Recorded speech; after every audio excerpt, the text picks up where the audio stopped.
Hello students, आज हम लोग पढ़ेंगे सीरीज़ आरएलसी सर्किट। इसके पहले हम लोगों ने सीरीज़ आरएल और सीरीज़ आरसी सर्किट पढ़ा हुआ है। अब की बार हम पढ़ेंगे कि जब हमारे सर्किट में रेजिस्टेंस, इंडक्टेंस और कैपेसिटेंस तीनों एलिमेंट्स अवेलेबल हैं। ठीक है, तो हमने ये एक सर्किट बनाया हुआ है जिसमें आर, एल और सी जो है मतलब रेजिस्टेंस, इंडक्टेंस और कैपेसिटेंस सीरीज में कनेक्टेड है across a voltage source which is V is equal to V M sine omega. ठीक है, इसकी RMS वैल्यू हम लोगों ने ली है V।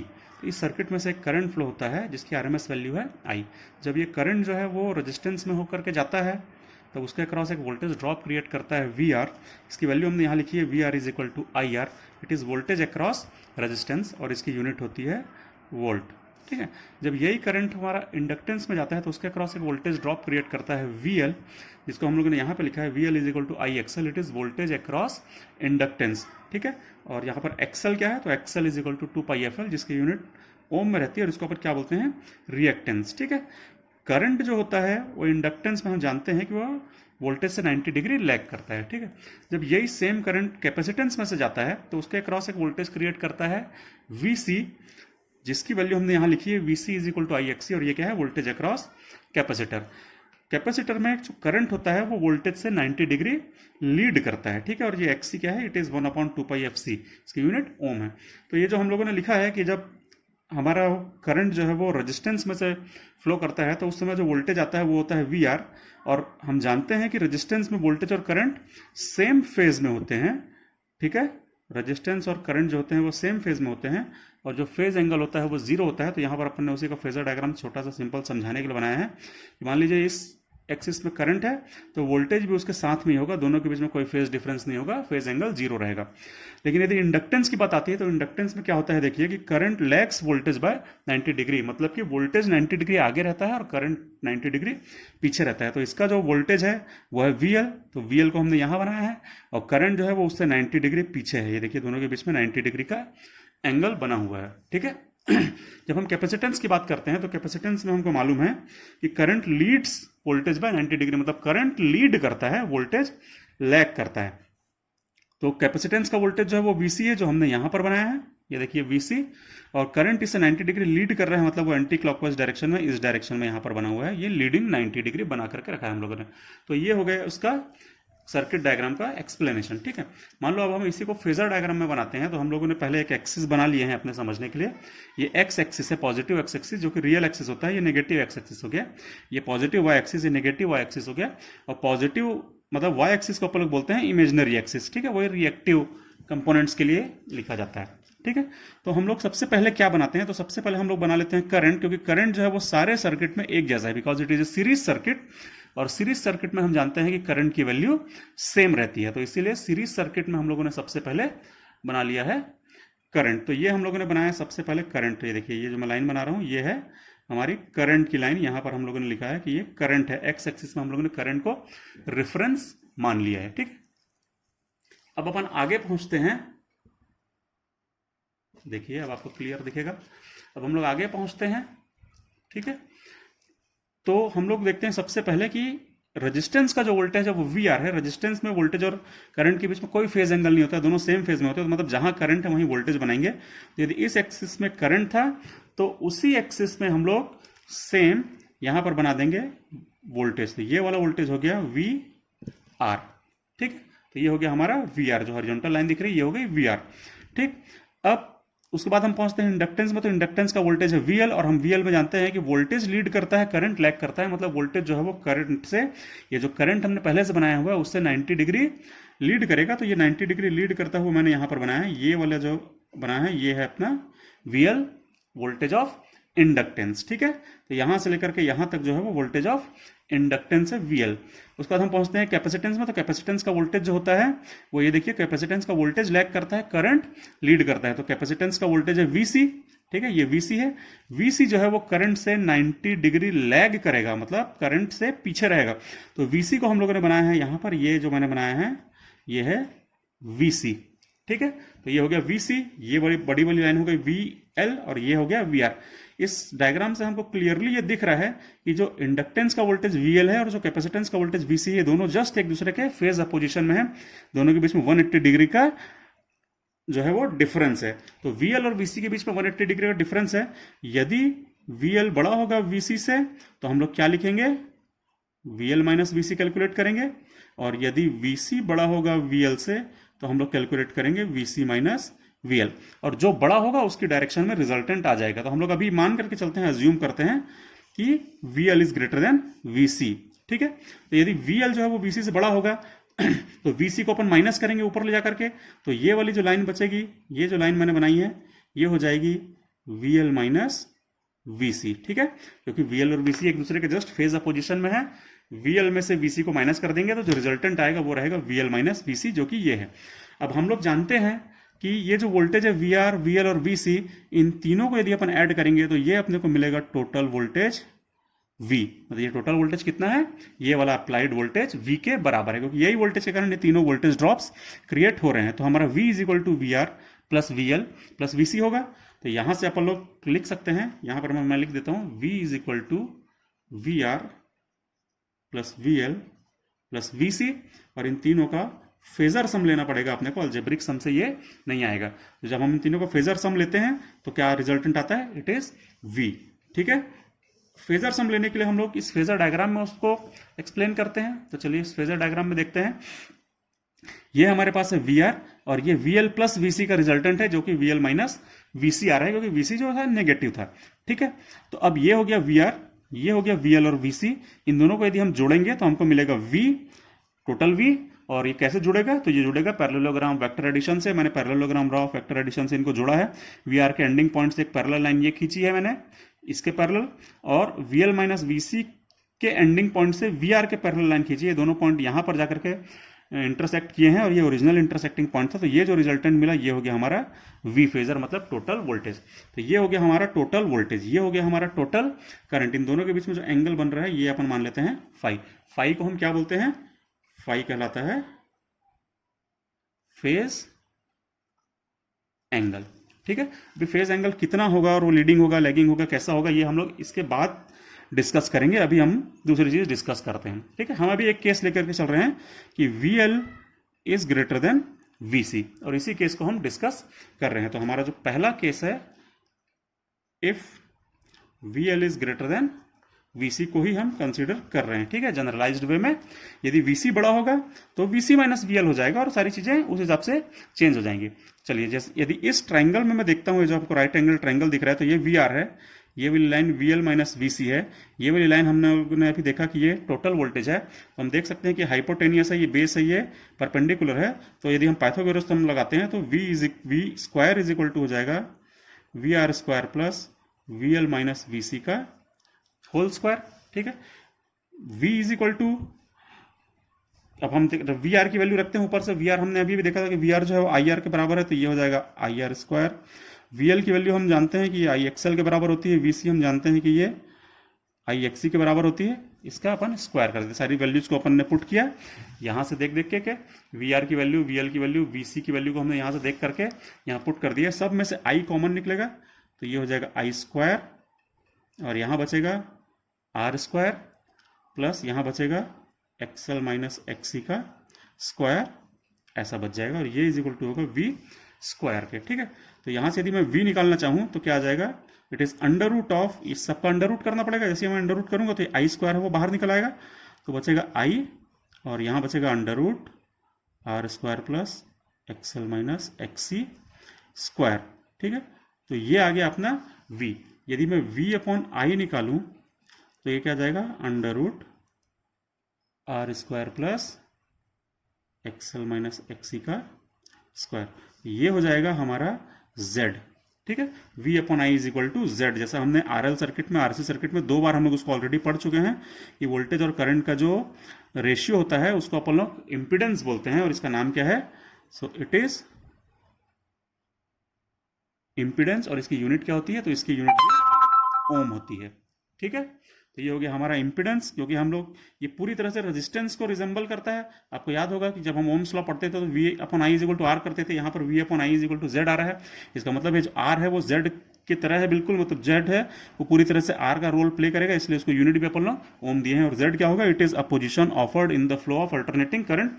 जैसे रेजिस्टेंस करंट के रास्ते में अपोजिशन ऑफर करता है, वैसे इंपीडेंस जो है वो अल्टरनेटिंग करंट के रास्ते में अपोजिशन ऑफर करता है, ठीक है। और उसका फॉर्मूला क्या होता है, तो होता है under root R square plus XL minus XC का होल स्क्वायर, ठीक है। अब यहां से यदि मैं फाई निकालने की कोशिश करूं तो मैं वी एल माइनस वी सी मुझे पता है, ठीक है। ये देखिए, यदि मैं ये फाई निकालने की कोशिश करता हूँ तो वी एल माइनस वी सी पता है, वी आर पता है, तो अपन क्या निकालेंगे, यहीं पर निकाल लेते हैं, टेन फाई निकालेंगे तो वो क्या आएगा, V L minus V C divided by V R. तो टेन फाई क्या हो जाएगा, V L minus V C, V L अपने को पता है आई एक्सएल होता है, वी सी अपने को पता है आई एक्सी होता है डिवाइडेड बाय आर, ठीक है। और वी आर क्या होता है, आई आर होता है, ठीक है। तो हम लोग यदि यहां से टेन फाई निकालते हैं तो क्या आएगा, यहां पे मैं लिख रहा हूं tan phi is equal to हो जाएगा XC XL minus XC upon R, ठीक है। तो यदि अपन फाई निकालते हैं तो क्या हो जाएगा, tan inverse XL minus XC divided by R, ठीक है।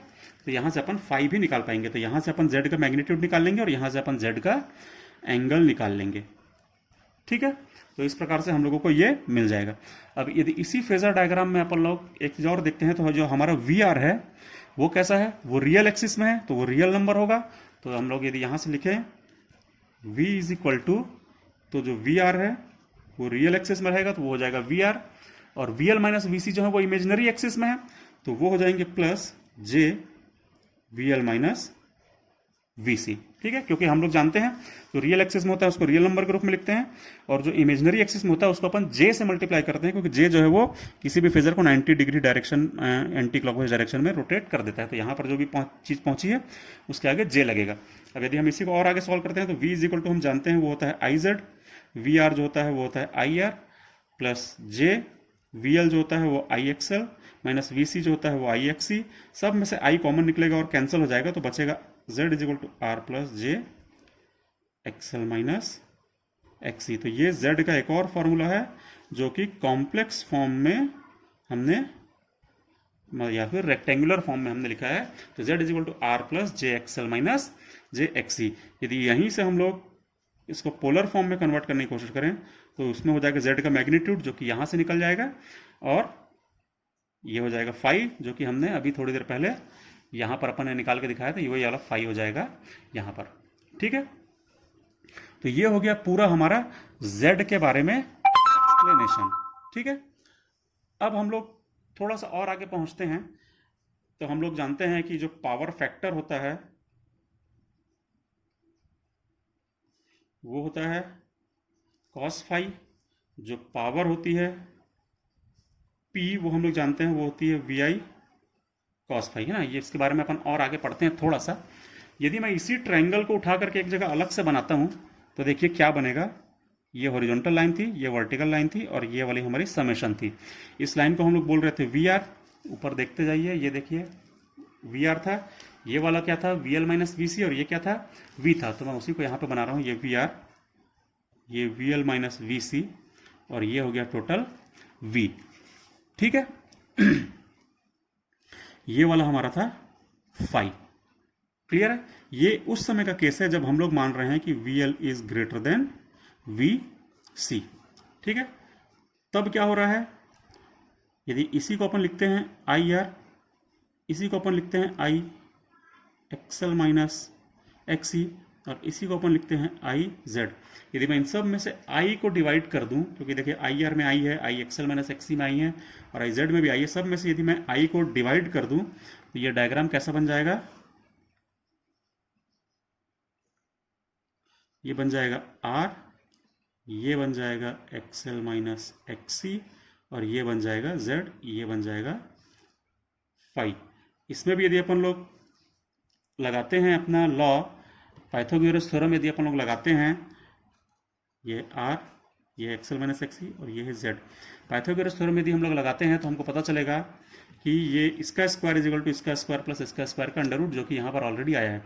10 फाई निकालेंगे तो XL minus XC upon R आ जाएगा, जो कि हमने यहाँ पर निकाल के ऑलरेडी दिखाया। मतलब इस इम्पीडेंस ट्राइंगल से इन दोनों को हम लोग सेटिस्फाई कर सकते हैं। यदि मैं यहीं से cos फाई निकालूं जो कि पावर फैक्टर होता है, तो power factor is equal to cos phi, तो ये हो जाएगा बेस अपॉन हाइपोटेनियस, तो ये हो जाएगा R अपॉन Z। तो पावर फैक्टर जो होता है वो किसी भी केस में R अपॉन Z ही होता है। हमने RL सर्किट भी पढ़ा था, RC सर्किट भी पढ़ा था, दोनों केस में पावर फैक्टर जो था R अपॉन Z ही आता है। मतलब पावर फैक्टर जो होता है वो R अपॉन Z होता है, चाहे कैसा भी सर्किट क्यों ना हो, उसका फॉर्मूला R अपॉन Z ही रहता है। ठीक है, तो ये एक केस हो गया। इस केस में हम लोग ये देख रहे हैं कि जब VL जो होता है वो VC से बड़ा होता है, तो उस सर्किट को अपन लोग क्या बोलते हैं, वो सर्किट होता है इंडक्टिव सर्किट। ठीक है, और इंडक्टिव सर्किट में हम जानते हैं कि वोल्टेज जो होता है वो लीड करता है, करंट जो होता है वो लैग करता है। कितने से? फाई से। ठीक है, और फाई कितना होता है? 0 से 90 के बीच में, मतलब 0 से 90 के बीच में होता है, और ये कंडीशंस रहती हैं। ठीक है, मान लो दूसरा केस अपन लोग लेते हैं। दूसरा केस हम लोग ये लेते हैं कि suppose VC is greater then VL। तब क्या होगा? तब जो हमारा डायग्राम बनेगा, VC बड़ा हो जाएगा, VL छोटा हो जाएगा। तब यही जो सेम डायग्राम बनेगा, तो VC बड़ा रहेगा, VL छोटा रहेगा, तो सारे के सारे जो चीज़ें बनेगी वो VC माइनस VL के टर्म में, मतलब सेम डायग्राम नीचे के साइड में बनेगा। तब उसी में यदि मैं फिर से यदि डायग्राम को बनाने की कोशिश करता हूं, तो वो बनेगा ऐसा, और ये एंगल रहेगा फाई। ये वाला रहेगा अपना VR, ये वाला रहेगा हमारा VC माइनस VL, और ये वाला रहेगा V। ठीक है, अब इसी को यदि अपन लोग इम्पीडेंस ट्राइंगल बनाते हैं, तो इम्पीडेंस ट्राइंगल ऐसा बन जाएगा, ये हो जाएगा XC माइनस XL, ये हो जाएगा R, और ये हो जाएगा Z, और ये हो जाएगा हमारा फाई। जब हम लोग ऐसा डायग्राम बनाएंगे, तो जो टोटल वोल्टेज है जब वो ये नीचे बनेगा, तो इसका मतलब है कि जो वोल्टेज है वो लैग करने लगेगा और करंट जो है वो लीड करने लगेगा। यहाँ पर भी अपन लोग देख रहे हैं, ये जो टोटल वोल्टेज है, ये जो टोटल वोल्टेज आप लोगों को दिख रहा है ना, ये टोटल वोल्टेज ये लैग कर रहा है, जबकि करंट जो होता है वो इस डायरेक्शन में होता है, तो वो लीड कर रहा है। कितने एंगल से? फाई से। तो इसका मतलब है ये जो सर्किट हो गया, ये कैसा हो गया? ये हो गया कैपेसिटिव सर्किट। और इस केस में क्या होता है, इसका रिजल्ट हमको क्या मिल रहा है कि current leads voltage by phi. ठीक है, तो इस केस में जो रहेगा वो करंट लीड करेगा। इस केस में यदि हम लोग करंट का इक्वेशन लिखते हैं, तो वो ऐसी आती है, I is equal to IM sine omega T plus phi आ जाता है, क्योंकि लीड कर रहा है तो इसलिए प्लस फाई आएगा। इस केस में जो पावर फैक्टर आएगा वो भी कैसा रहेगा? तो वो रहेगा लीडिंग टाइप का। ठीक है, तो इस केस में हम लोग ने ये देख लिया है कि पावर फैक्टर भी लीडिंग रहेगा, करंट भी लीड करेगा, और ये सर्किट जो है वो कैपेसिटिव सर्किट की तरह बिहेव करेगा, और करंट की इक्वेशन क्या होगी वो भी हम लोगों ने देख लिया। तीसरा केस है जब VL बराबर VC रहेगा, तब क्या होगा? तब ये सर्किट रहेगा वो होगा रेजिस्टिव सर्किट। और देखिए वो सर्किट कैसा बन जाएगा, यदि VL और VC दोनों बराबर होगा, तो दोनों का जो माइनस होगा वो 0 हो जाएगा।